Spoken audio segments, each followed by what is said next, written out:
Good morning all of student.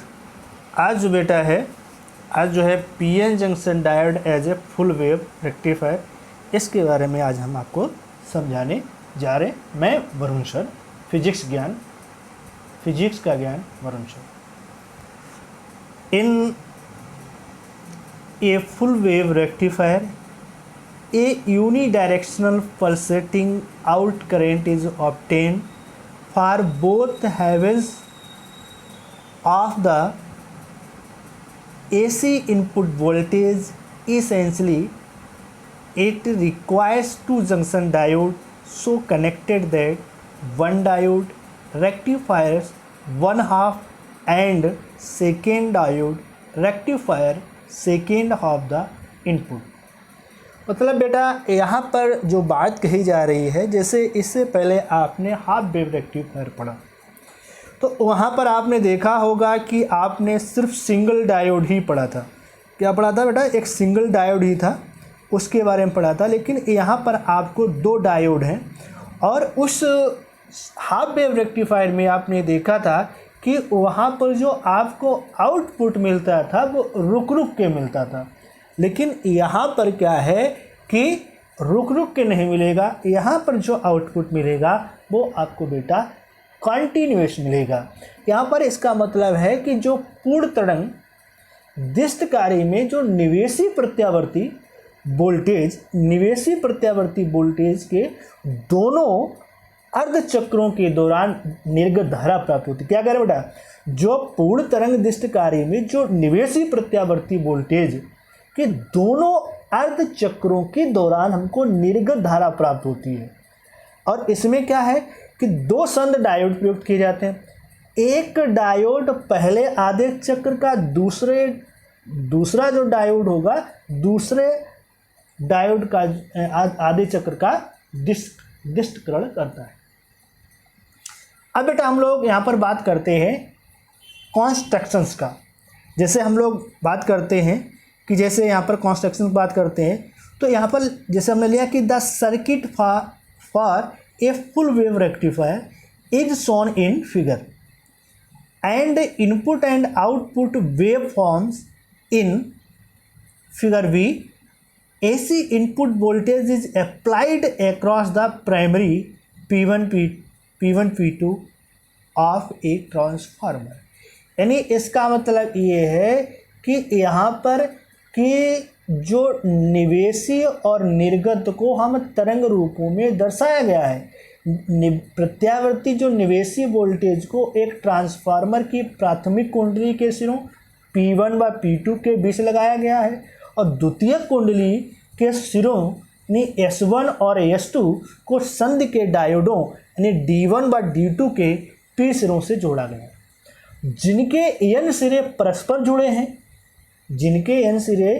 n सिरे परस्पर जुड़े हैं। लोड प्रतिरोध RL को डायोडों के n सिरे को जोड़ने वाले तार तथा द्वितीयक जो है S1 S2 के केंद्रीय अंश निष्कासित यानी सेंट्रल टैप टर्मिनल T से जोड़ा गया है। यानी यहाँ पर कह सकते हैं कि applied across the primary P1 and P2 transformer. अब यहाँ पर क्या कि टर्मिनल S1 और S2 of the secondary connected to P type crystal of the junction diodes D1 and D2 whose N type crystal are connected to each other. A load resistance RL is connected to across N type crystal central trap of the secondary S1 S2। अब देखिए बेटा, अब यहाँ पर हम आपको figure में बताते हैं बेटा कि जैसे ये हमारा इनपुट है AC P1 प्राइमरी, ठीक है, कॉइल, और ये S1 S2 ये हमारी सेकेंडरी कॉइल है, ये हमारा ट्रांसफार्मर है, ये लंबी लाइंस जो हैं ये हमारी कोर हैं। अब यहाँ पर बात हम लोग करते हैं कि जैसे यहाँ पर ये जो डायोड हमारा D1 हो गया और ये डायोड D2 हो गए। अब बात करते हैं कि पहले आधे चक्र यानी पहले आधे चक्र की मतलब बात करते हैं फर्स्ट हाफ साइकिल। तो हमने S1 को क्या लिया बेटा? पॉजिटिव लिया, और इसको बेटा S1 को हमने नेगेटिव लिया। किसके रिस्पेक्ट में? सेंट्रल टैप T के रिस्पेक्ट में। अब यहाँ से बेटा क्या है कि P से ये करंट जाएगी इस तरह से। अब यहाँ पर क्या है, जब इसमें इस तरह से जारी किया, इसमें इस तरह से आएगी, नहीं आएगी। तो ये जो डायोड होगा D2 ये रिवर्स वाइज का व्यवहार करेगा और ये डायोड जो D1 होगा ये फॉरवर्ड वाइज का व्यवहार करेगा उसी हाफ साइकिल के दौरान। आप सुन लिए बेटा, उसी हाफ साइकिल के दौरान। अब बेटा बात हम यहाँ से करते हैं कि अगर हमने इसको S1 को नेगेटिव लिया और S2 को पॉजिटिव लिया, अब यहाँ पर क्या होगा, तो ये देखिए पॉजिटिव है तो ये भी पॉजिटिव है, तो यहाँ पर क्या है कि ये पॉजिटिव है नेगेटिव, तो इसमें इस तरह से ये करंट फ्लो होके जाएगी, यहाँ से आपको आउटपुट मिलेगा। लेकिन यहाँ पर क्या हो जाएगा, ये रिवर्स बायस हो जाएगा। अब डायोड D1 जो रिवर्स हो जाएगा, अब ये D2 फॉरवर्ड हो जाएगा।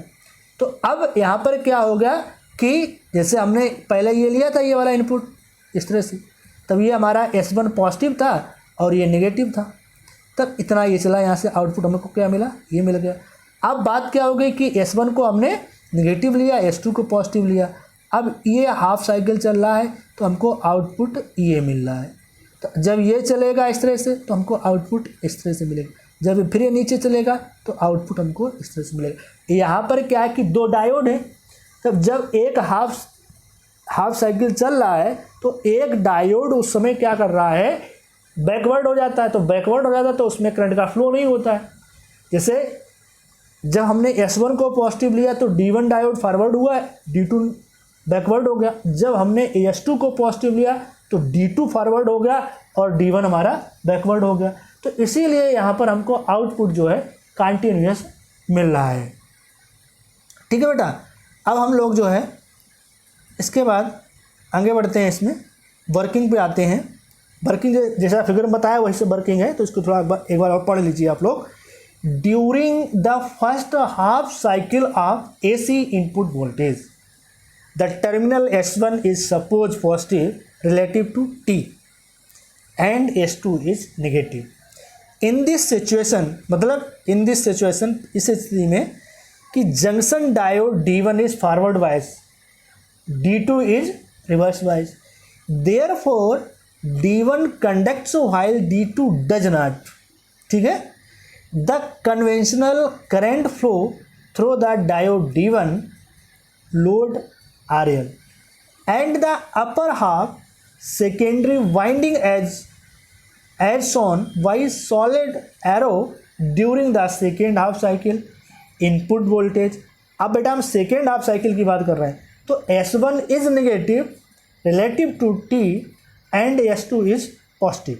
Now D1 is reverse bias and does not conduct while D2 is forward biased and conducts। The current now flow through D2 load RL and lower half of the secondary as shown by dotted arrow. Thus the diode D1 and D2 conduct alternately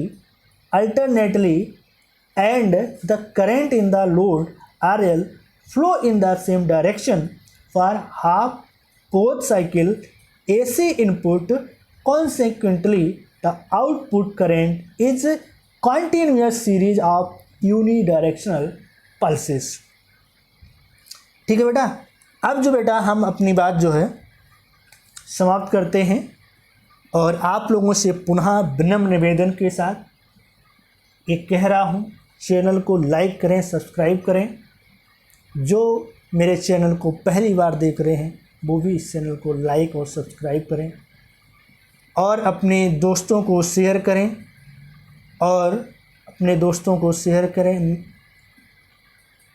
अब मैं अपनी बात को समाप्त कर रहा हूँ और आप सभी लोगों को मेरी तरफ से धन्यवाद।